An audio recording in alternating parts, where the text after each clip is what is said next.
السلام علیکم جی۔ پاکستان کے لیے کرکٹ ٹیم کی جانب سے ایک خوشخبری آئے گی، آپ کو اس کے بارے میں آج بتانا ہے کہ کس طرح آئی سی سی نے جو ہے ہمارے لیے اس خوشخبری کا باعث بننا ہے۔ دوسری طرف آئیں جناب chief justice Lahore high court صاحب جو ہیں وہ ایک بڑے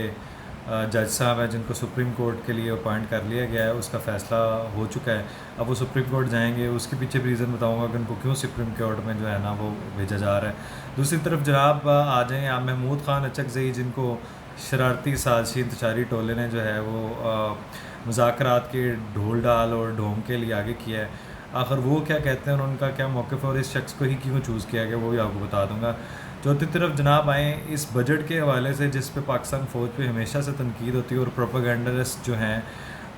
وہ ہمیشہ یہ مشہور کرتے ہیں، جھوٹ کو پھیلاتے ہیں کہ 80% بجٹ پاکستان فوج جو ہے نا وہ کھا جاتی ہے پورا۔ اچھا اب آئیں جی، سب سے پہلی نیوز جو ہے وہ پاکستان اور آئی سی سی کا جو لنکڈ میں بتا رہا ہوں آپ کو۔ آئی سی سی کبھی بھی نہیں چاہتی مبینہ طور پہ کہ وہ پاکستان ٹیم جو ہے نا وہ شروع میں باہر ہو جائے۔ آپ کو بڑا طریقے سے جو ہے نا ان کو ان رکھنے کا پروگرام بنایا جاتا ہے، جس طرح پروگرام بڑھ جاتا ہے نا اسی طرح آئی سی سی نے پاکستان کو ان رکھنے کے لیے باقیوں کو واڑ دینا ہوتا ہے، کیونکہ جوا اور سب سے بڑا جو ہار جیت کا فیصلہ کرنے والے لوگ ہیں، یہ فکس بیسس پہ کام کرنے والے لوگوں کے لیے پاکستانی ٹیم یہ آج جو میچ ہوگا یو ایس اے کا اور آئرلینڈ کو، آپ بہت سے سرپرائزز ملیں گے کیونکہ پاکستانی ٹیم کا انحصار جو ہے ان دونوں کے میچز پہ ہے۔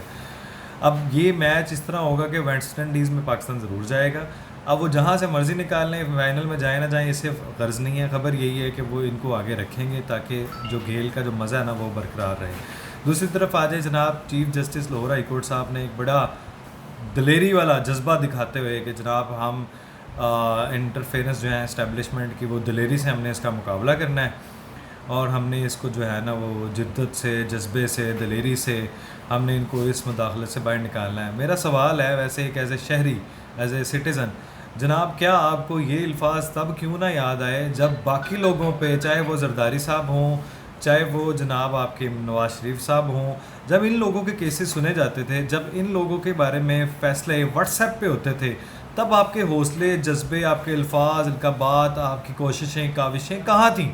تب آپ کے جو سینئر ججز تھے، جب آپ 6 لوگوں کو بڑا اپریشیٹ کر رہے ہیں کہ انہوں نے خط لکھا ہے اسٹیبلشمنٹ کے حوالے سے کہ ہے، تو جناب یہ تو ہمیشہ سے آپ کے مطابق اگر یہ تھپڑ آپ کی طرف رسید ہو جائے گا کہ جناب آپ کو یہ تب کیوں نہیں یاد آیا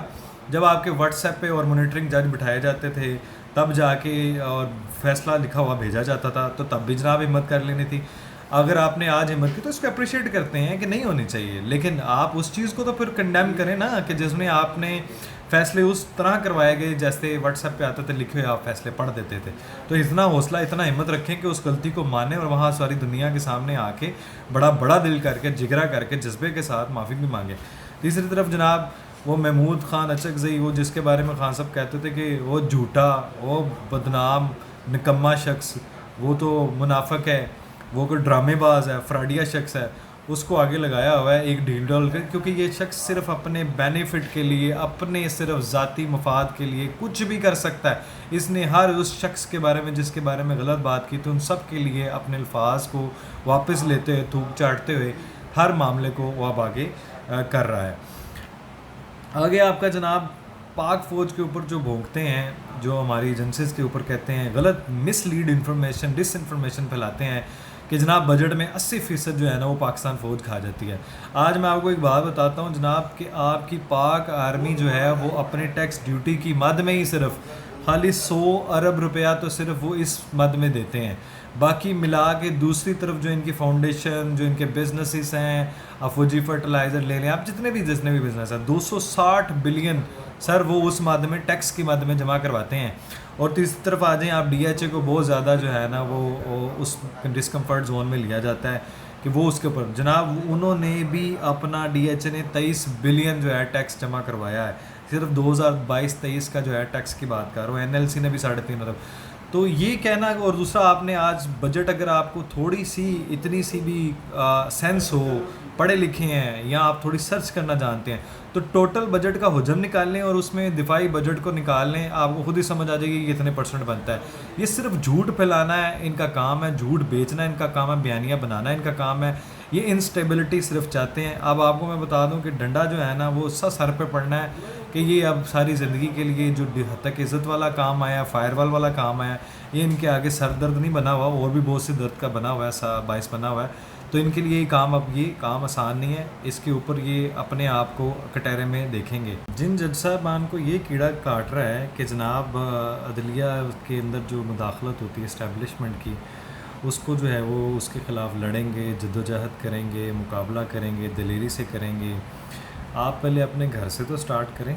آپ تب کہاں سوئے ہوئے تھے جب آپ کے جناب مبینہ طور پر آپ کے گھر سے جو ہے نا وہ جس صاحبزادی صاحبہ نے 2 لوگوں کو وہ کچل دیا تھا، اس کا کیس کہاں پہ ہے مجھے بتائیں. Charity begin at home. تو اپنے گھر سے ذرا سٹارٹ کریں نا پہلے، کہ اپنے احتساب کا عمل اور انصاف کا عمل وہاں سے سٹارٹ کریں. اور دوسرا، آج آپ کو اتنی تکلیف پہنچی ہے،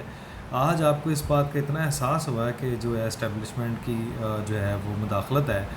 تو جناب ہم تو اپریشیٹ کرتے ہیں کہ نہیں ہونی چاہیے. پھر عدلیہ کی بھی نہیں ہونی چاہیے کسی بھی کارروائی میں، پارلیمنٹ کی کارروائی میں، یا جو آتا ہے وہ پارلیمنٹ کے جو معاملات ہیں وہ گھسیٹ لیتا ہے کورٹ میں، اور آپ جیسے عدلیہ جناب ان کو تحفظ دیتی ہے. تو کب آپ قانون کے مطابق فیصلے کریں گے؟ اور دوسری بات،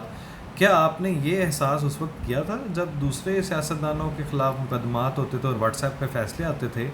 اور جب آپ جناب آپ تب بھی ہمت کر لیتے، تب بھی آپ بول لیتے جب آپ کے اوپر مانیٹرنگ جج بٹھائے جاتے تھے؟ پہلی بار تاریخ میں ایسے ایسے کارنامے ہوئے ہیں، ایسے ایسے ججز بیٹھے ہیں، آپ کے چیف جسٹس بیٹھے ہیں، تب ریزائن کر دینا تھا. تب آپ کہنا تھا کہ جناب ہم اس کے خلاف ہیں، ہم کھڑے ہیں. اب آپ کو مانتے کہ آپ کو سے یہ درد کہیں ہے، کسی اور وجہ سے نہیں ہو رہی. آج آپ کو درد اس لیے زیادہ اٹھ رہی ہے کہ اب آپ کے گھر کے معاملہ کا چور ہے. اب تو گھر کے چور کو سب سے پہلے پکڑے نا. اور جناب اچکزئی صاحب نے ایک بڑی ہی عمدہ بات کی ہے، خان صاحب، اب آپ بھی سن لیں. وہ یہ ہے، اور فضلو جس کو آپ کہتے تھے وہ بھی آپ کے ہاتھ سے نکل گئے. اب اچکزئی کو جناب جن کی آپ نقلیں اتارتے تھے، آپ ان کے بارے میں بڑے بڑے عجیب کمنٹ دیتے تھے،